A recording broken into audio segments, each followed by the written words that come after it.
Hi. How are you? I'm very happy to be here. First, I would like to just get to know you. Ha, ha, ha, ha, ha. Quiet. What's your name? Callie.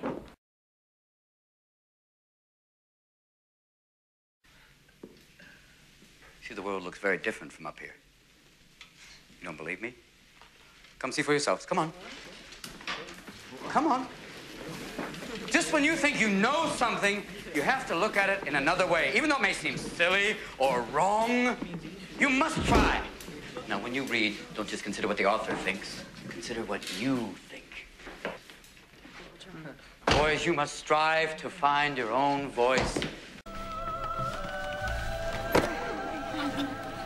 Gretchen, I'm sorry I laughed at you that time you got diarrhea at Barnes & Noble. And I'm sorry I told everyone about it.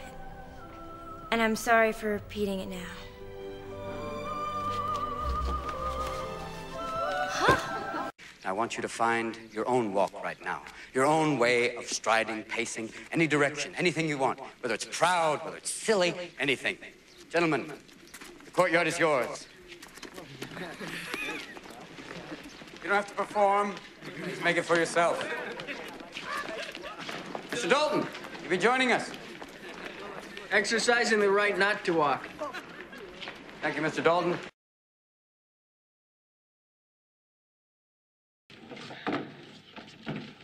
I don't know how much you know, so we'll start from scratch.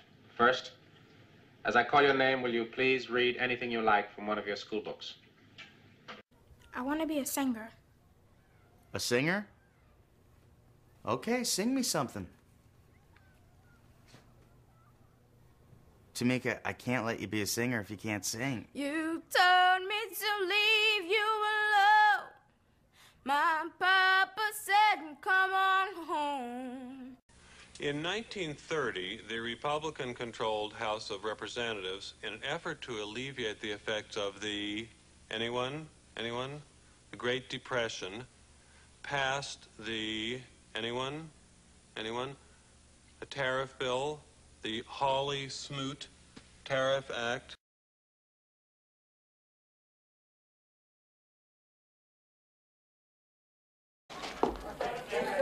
Homeboy! King of the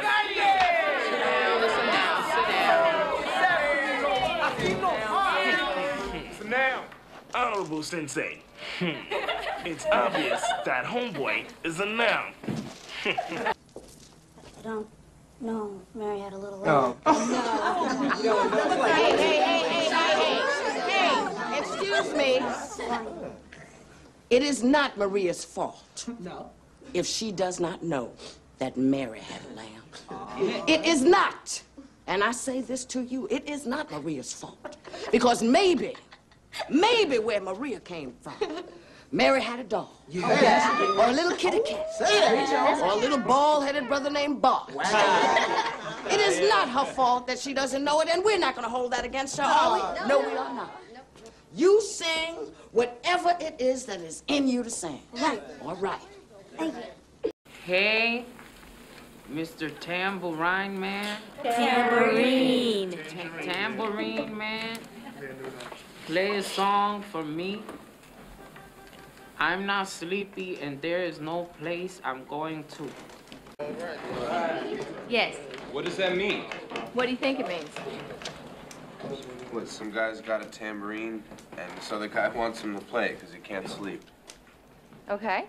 Yeah, but how come you want to play the tambourine? Don't he got a radio or something? You know what I'm saying? Well, that's a good point. I mean, it's a weird choice.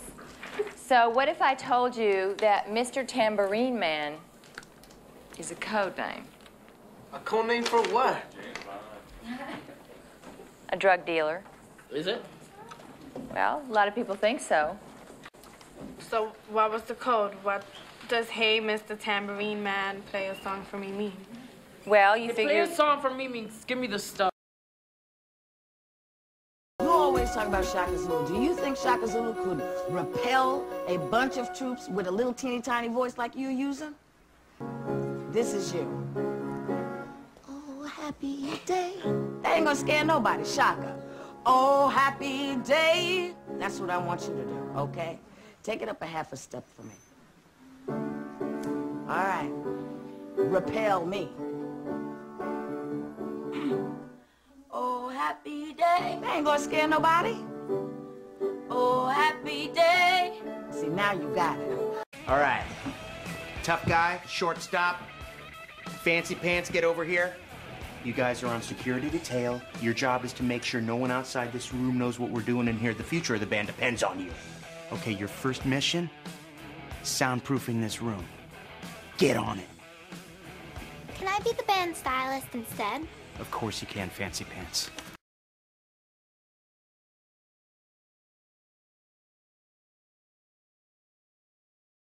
Armies of academics going forward, measuring poetry. No! We'll not have that here. No more, Mr. J. Evans Pritchard. Now, my class, you will learn to think for yourselves again. You will learn to savor words and language. No matter what anybody tells you, words and ideas can change the world.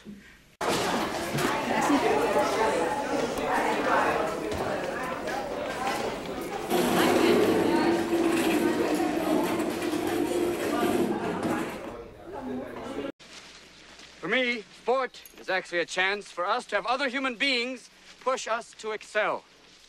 I want you all to come over here and take a slip of paper and line up single file. Oh, to struggle against great odds, to meet enemies undaunted. Now go on!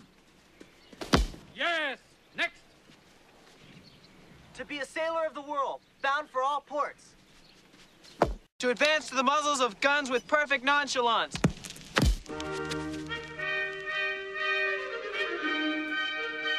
Come on, Meeks, listen to the music!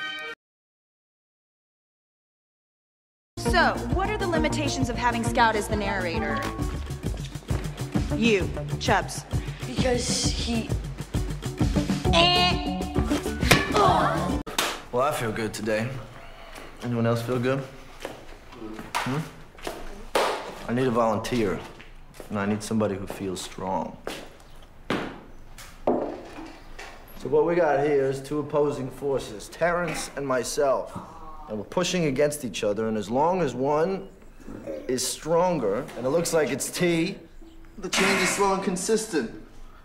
But once the other side becomes stronger,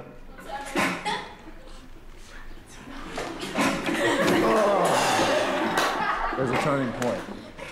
Thank you, T. Make sense? Today we're going to be talking about William Shakespeare. Oh, God. I know.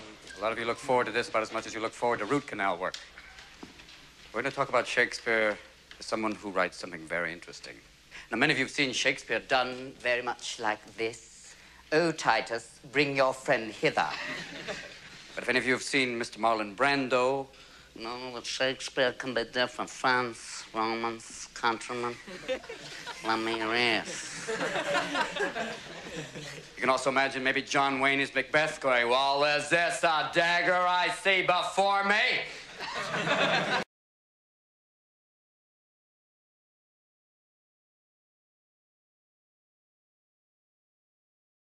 I think it's time we started our new class project. A science project? No, it's called Rock Band. Is this a school project? Yes, and it's a requirement. And it may sound easy, but nothing could be harder. It will test your head and your mind and your brain, too. And what's the Dylan contest about? Well, there's Bob Dylan, who we've been reading. And then there's Dylan Thomas, who also wrote poems. If you can find the poem written by Dylan Thomas that is like a poem written by Bob Dylan, you win Dylan contest. I just know you are gonna get your teaching on. I thought the teachers were supposed to get the apples. Well, I think the students teach me at least as much as I teach them.